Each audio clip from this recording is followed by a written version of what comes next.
Komisi Pemberantasan Korupsi atau KPK tengah menyelidiki dugaan tindak pidana korupsi dalam proyek kereta cepat Jakarta-Bandung atau WOS, yang berkaitan dengan proses pembebasan lahan. Dari hasil penyelidikan awal, KPK menduga terdapat praktik penjualan tanah milik negara yang dijual kembali kepada negara dalam proses pengadaan lahan proyek tersebut. Pelaksana tugas Deputi Penindakan dan Eksekusi KPK, Asep Guntur Rahayu, menjelaskan bahwa penyelidikan ini tidak berfokus pada proyek WOS secara keseluruhan, melainkan pada adanya indikasi penyimpangan dalam pengadaan lahan. Asep menyebut, beberapa oknum diduga memanfaatkan situasi dengan menjual tanah milik negara seolah-olah milik pribadi, kemudian menjualnya kembali kepada negara untuk mendapatkan keuntungan pribadi. Menurut Asep, dalam proyek strategis pemerintah seperti kereta cepat, seharusnya tanah milik negara tidak perlu dibeli kembali. Negara tidak seharusnya membayar untuk lahan yang memang sudah menjadi aset negara.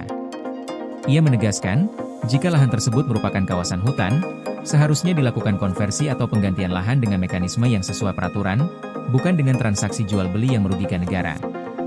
KPK juga menemukan adanya indikasi penjualan lahan dengan harga yang jauh di atas nilai wajar.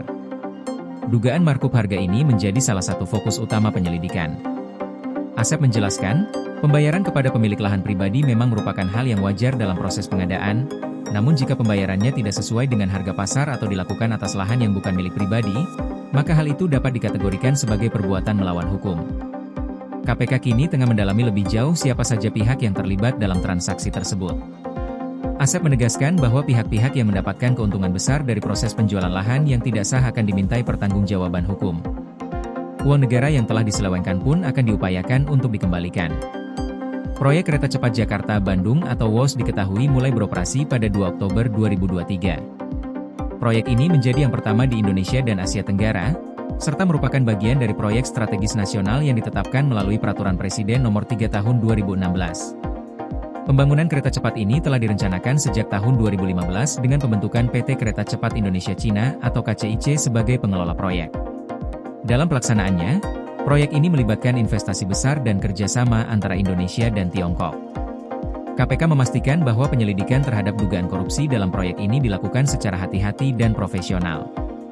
Tujuannya bukan untuk menghambat proyek strategis nasional, melainkan memastikan agar seluruh prosesnya berjalan bersih, transparan, dan bebas dari penyimpangan. Lembaga antirasuah itu menegaskan komitmennya untuk menindak tegas pihak-pihak yang mencoba mengambil keuntungan pribadi dari proyek pembangunan yang dibiayai oleh uang negara. Koordinasi PLN dengan TNGL jelang Hari Kesaktian Pancasila, listrik terbangun, alam tetap lestari.